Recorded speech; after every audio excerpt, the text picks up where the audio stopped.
Lord be with you. And with your spirit.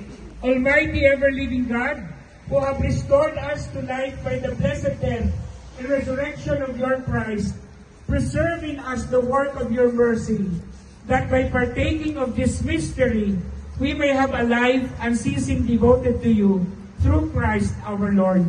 Amen. Before we go, nalimutan ko recognize we have a brother priest, Brother Erwin from Indonesia. But half of his life in the Philippines. Bow your heads and pray for God's blessing. May abundant blessing, O Lord, we pray, descend upon your people who have honored the death of your Son in the hope of the resurrection. May pardon come, comfort be given, holy faith increase, and everlasting redemption be made. The Father, the Son, and the Holy Spirit. Amen. Go in peace to love and serve the Lord in one another. Thanks be to God. Thank you so much.